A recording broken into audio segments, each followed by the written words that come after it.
안녕하세요. 네, 이철원 교수입니다. 여러분들 지금 스포츠 인문학 TV 보고 계시고요. 네, 오늘은 여러분들 여가에 대한 이야기 또 이야기 해보려고 합니다. 네, 오늘 할 이야기는 추억의 장소에 대한 겁니다. 우리 이제 여가 시간에 추억의 장소를 가서 얼마나 재밌게 이제 인생을 살 수 있을까 이런 얘기를 좀 해보려고 하고요. 마르탱 파주의 소설인 더러운 나의 불행 너에게 덜어줄게요. 좀 제목이 좀 자극적이긴 한데요. 여기에 보면은 재미있는 중학생 친구 4명이 나옵니다. 절친한 그 친구 사이인 이들은 공터에서 자신들만의 아지트를 만들고 여기서 이제 그 여가 시간을 보내게 되는데요. 주인공 중에 하나인 에르와는 다른 그 학생들에게 원인 모르게 이제 폭행을 당하고 바카리 아빠는 실직을 당하고 이들이 좋아하는 수학 선생님은 또 징계를 받고 이러한 여러 가지 어떤 안 좋은 일들이 계속적으로 일어나고 이런 것들을 이 주인공들이 경험하게 되는데요. 그때 이제 화자인 나는 이런 말을 합니다. 불행은 기러기 떼처럼 몰려온다. 그래서 불행이라는 것이 기러기 떼처럼, 기러기 떼가 움직일 때 이렇게 거의 군무를 추듯이 움직이지 않습니까? 그렇게 한 번에 확 온다는 것인데, 그러한 얘기를 이 파주가 이제 이렇게 강조하고 있어요. 힘든 10대를 살아가는 이들에게 주인공 나의 아버지는 행복에 대해서 이런 이야기를 합니다. 행복과 불행은 평등하게 나누어 주는 게 딱 하나 있구나. 바로 시간이지. 두고 보면 알게 될 거야. 세상에서 가장 행복한 10대가 가장 행복한 어른이 되는 건 아니거든. 정말 재미있는 걸 만들어내는 애들은 제일 괴짜인 녀석들이지. 물론 시간이 걸릴 테고 쉽지는 않을 거야. 하지만 결국에 그렇게 되더라고. 이런 얘기를 합니다. 저도 100% 공감하는데요. 우리가 지금 10대 때 아주 좋은 환경에서 자랐다고 해서 100% 행복한 어른이 되는 건 아니라는 것이죠. 그리고 우리 인생이라는 건 어떻게 보면 삶이 균등하지가 않죠. 행복과 불행이라는 것 또는 좋은 일과 안 좋은 일이라는 것은 이렇게 균형 섞여서 오는 것이 아니라 어떻게 보면 어떨 때는 힘들 때도 있고 어떨 때는 좋을 때도 있고 이럴 중요한 건 뭐죠? 이런 것들을 잘 이겨내는 것이죠. 그 주인공이 나의 아버지가 이야기하는 불행과 행복은 전체 삶에서 보면 어느 한쪽이 더 많다는 얘기는 아니에요. 불행도 있고 행복도 있고 이런 것들이 섞여 있다고 하는 걸 얘기하고 있는데 지금 우리 앞에 닥친 불행도 오랜 시간이 지난 후에는 그 의미가 좀 약해질 수 있고 또 행복한 순간에 의해서 희석이 될 수 있다는 것을 우리 어린 시절 특히 10대 때는 알 수 없다는 것을 이 나의 아버지가 이제 이야기를 하고 있다는 것이죠. 근데 우리 중년의 시기는 어떤 시기냐면요. 바로 이러한 시간의 마력을 인지하는 그런 시기입니다. 예전에는 깨닫지 못했던 그 시간의 위대함 속에 우리 스스로가 머리를 숙이게 되는 그때가 바로 마흔이라는 것이죠. 네, 요즘 같은 때는 그 김정한 시인의 인생의 스승은 시간이다 라는 식구가 자주 이제 마음에 와닿는데요. 그 식구에 보면 이런 구절이 있죠. 언제나 나를 가르치는 건 말없이 흐르는 시간이었다. 전 사실 이 식구를 상당히 좋아합니다. 우리가 살아가는 데 있어가지고 힘들고 어렵고 또는 좋을 때도 마찬가지예요. 시간은 흐른다는 것. 그리고 나에게 가르칠 때 변함없는 것. 시간은 흐른다는 것. 그 시간에 대한 소중함이 저도 인생을 살아가면서 많이 느꼈습니다. 나이가 들면서 시간의 소중함은 누구나 이제 인식하게 되는데요. 청년기에는 시간이 어떻게 보면 너무 느리게 흘러서 조금 답답할 때도 있었습니다. 저도 그랬어요. 그런데 이렇게 중년의 시기가 되면 하루하루가 너무 빨리 간다는 걸 자주 느끼게 되고요. 또 살다가 상처받고 고민하고 이런 데도 상당히 많아요. 그런데 이렇게 또 중년이 돼서 보면 우리가 그 차 유리창에 이렇게 좀 설이 꼈듯이 낀 게 금세 이제 또 없어지잖아요. 닦으면. 그런 것처럼 금세 또 상처도 잊혀지게 되는 게 우리 인생이더라는 것이죠. 근데 마흔에는요, 추억이 중요해요. 추억이 살아가는 우리의 힘이 됩니다. 대학 때 또는 한참 청년기 때 살던 집이나 또는 자기가 좋아했던 그런 여가 터전에 한번 좀 가보게 되면요. 저 같은 경우는 그때 제가 갖고 있던 추억의 문을 열게 되는 것, 그런 경험을 하게 됩니다.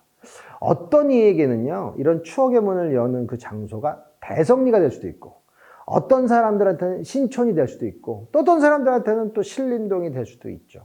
이러한 익숙한 공간에서 마음껏 즐기고 추억을 되새겨 보면 저는요, 지금과 같은 중년을 살아가는 놀라운 힘을 얻게 됩니다.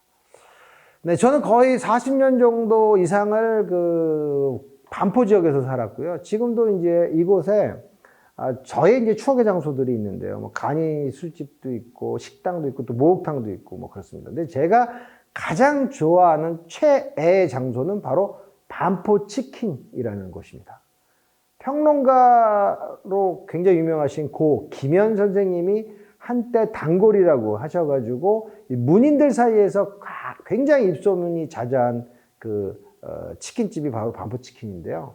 이곳의 사장님하고 저는 뭐 거의 40년 이상 알고 지낸 또 사이이기도 하고, 그래서 갈 때마다 상당히 반겨주시고 또 아주 잘 튀겨주시죠, 치킨을. 사람에 지치고 또 일에 지치고 제 스스로가 너무 힘들 때 저는 이런 어떤 그 정신적인 고갈에서 오는 문제점을 해결할 수 있는 오아시스를 반포 치킨에서 찾습니다. 그렇다고 제가 지금 여러분들 반포 치킨 지금 홍보대사는 아닙니다. 그러니까 저 개인적으로 이런 곳에 가면 40년 동안의 저의 살아왔던 궤적들이 하나하나 생각이 난다라는 것이죠. 너무 좋습니다. 그래서 네, 추억의 공간으로의 투어라는 것은 결국 재충전의 시간을 제공하게 되죠. 외국에 나가는 것만이 여행은 아닙니다. 마흔의 여가라는 것은 결국 가족이나 또 사랑하는 사람이나 또 친구들과 함께 추억의 공간에 가서 그 공간을 나누고 그 공간에서 좋은 기억을 하는 것이야말로 어떻게 보면은 훨씬 더 뜻깊은 시간을 보내는 것이라고 이야기할 수 있습니다. 여행은요, 일상과는 그런 반대되는 그런 행위이기도 하고, 한편으로는 이 여행을 통해서 내 일상을 더 열심히 살겠다는 의지를 갖게 하는 놀라운 경험이기도 합니다. 무조건 멀리 가는 것보다는요, 자기 마음 한켠에 남아있는 그 추억의 장소로 가보십시오. 그러면은 지금 힘들고 어렵고 이런 때 힘을 얻을 수 있게 됩니다.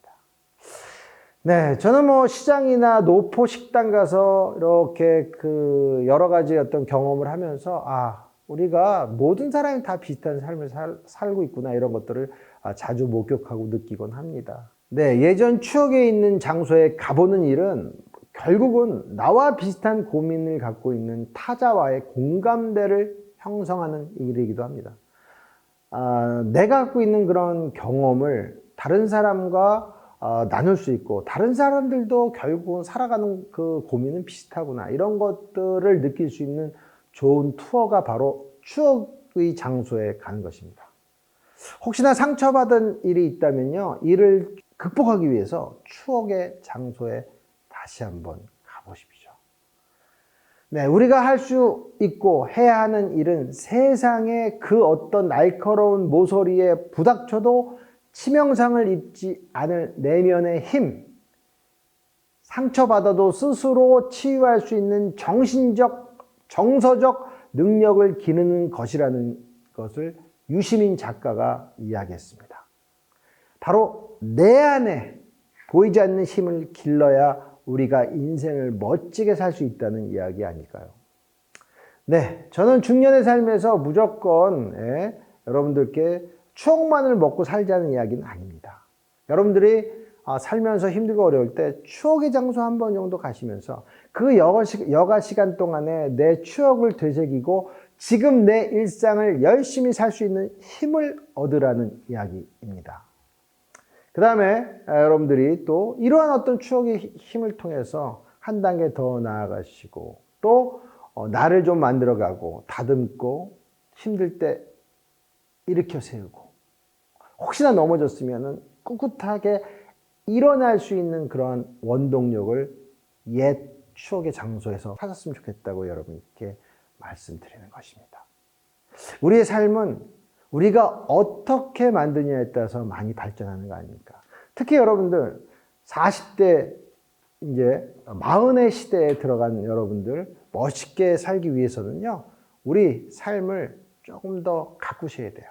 내적 성찰 많이 하시고, 우리 곳곳을 걷고, 또 추억의 장소에 가서 내 삶을 새롭게 생각하면서 더 멋있게 살 수 있는 원동력을 반드시 얻으셔야 합니다. 네, 물론 청년도 마찬가지입니다. 네, 좋은 장소 가서 많이 성찰할 수 있을수록 더 멋진 청년으로 거듭날 수 있기 때문입니다. 네, 여러분들 오늘 추억의 장소의 그 장점, 이점에 대해서 좀 알아봤고요. 네, 다음에도 또 마찬가지로 여러분들 또 좋은 이야기로 여러분 찾아뵙도록 하겠습니다. 네, 여러분은 여러분 삶의 별입니다. 네, 고맙습니다.